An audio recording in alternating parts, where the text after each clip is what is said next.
करने वाली। देखिए, हम जो कुछ बोल रहे हैं ये हम सबके परम कल्याण की बातें हैं।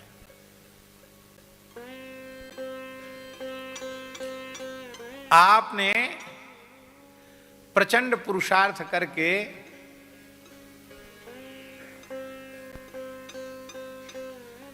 80 वर्ष तक की आयु में, एक अनुमान बता रहे हैं हम आपको, 80 वर्ष तक की आयु में आपने 100 करोड़ रुपए कमाया। कितना कमाया? 100 करोड़। अब भगवान से आप कहिए कि हमने 80 साल में जितना 100 करोड़ कमाया है वो सबका सब आप ले लो, 80 वर्ष हमको और दे दो, मिल जाएंगे?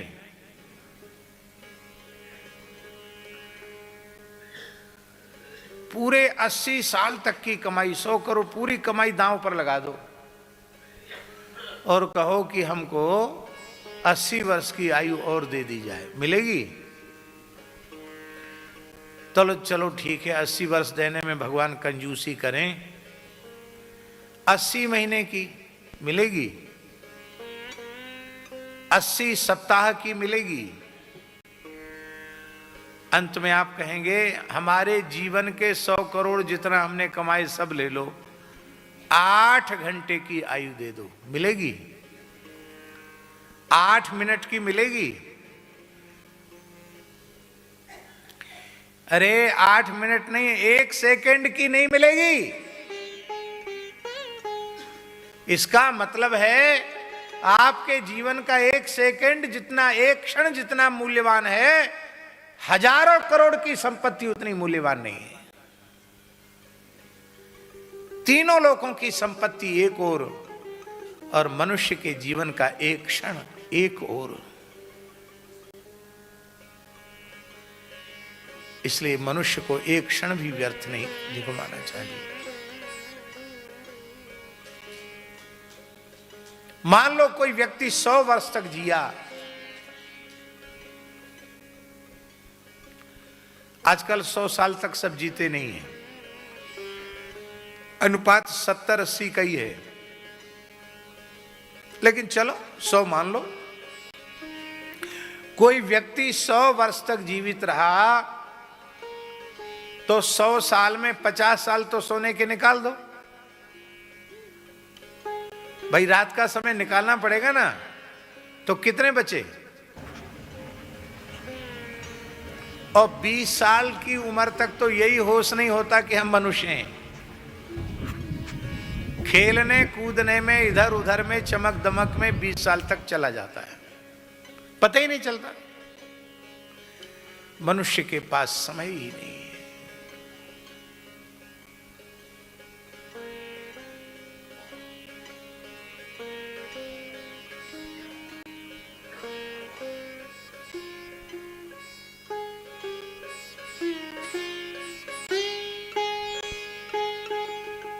जिन पूज्य जटिया बाबा का हमने स्मरण किया था, ठाकुर श्री विजय कृष्ण गोस्वामी, उनका मंगलमय जीवन चरित्र आप पढ़िए। उनके शिष्य कुलदानंद ब्रह्मचारी जी के द्वारा लिखा हुआ सद्गुरु संग पढ़िए, आपको पता चलेगा ठाकुर श्री विजय कृष्ण गोस्वामी मुश्किल से आधा घंटे ही विश्राम करते थे। कितना?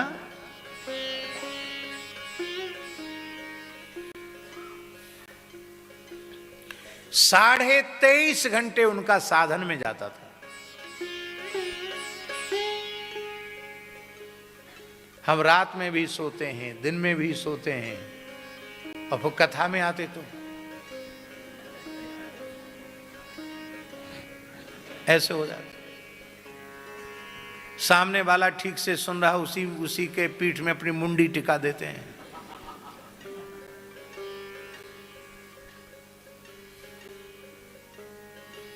तुलसी पूरव पापते हरि चर्चा न सुहाए। कथा कीर्तन में नींद उन्हीं को आती है जिनके पाप बहुत अधिक प्रबल होते हैं। एक क्षण के लिए नींद आ गई, मान लो वही एक वाक्य हमारे जीवन की दिशा बदलने वाला होता, तो हम कितने बड़े घाटे में रहे, हम वंचित रह गए, अपने परिवर्तन से, अपने कल्याण से वंचित रह गए। व्यवहार से पलायन नहीं किया जा सकता है। खेती, नौकरी, चाकरी, व्यवसाय, परिवार के नाते, रिश्तेदारों के प्रति कर्तव्य, व्यवहार, वो सब करना पड़ेगा, उसको छोड़कर कहीं भाग नहीं सकते। किंतु यह सब करते हुए भी इस बात पर पक्का ध्यान बनाकर रखना पड़ेगा कि मनुष्य जन्म केवल भगवत प्राप्ति के लिए मिला है, और भगवत प्राप्ति का सबसे श्रेष्ठ, सबसे सहज, सबसे सरल साधन है निरंतर नाम का अभ्यास। निरंतर नाम का अभ्यास, हर समय नाम, हर समय नाम, हर समय नाम। किसी का मार्ग आज तक खुला है, भगवान नाम से ही खुला है, और किसी का खुलेगा तो भगवान नाम से ही खुलेगा, और कोई उपाय नहीं है। आहा,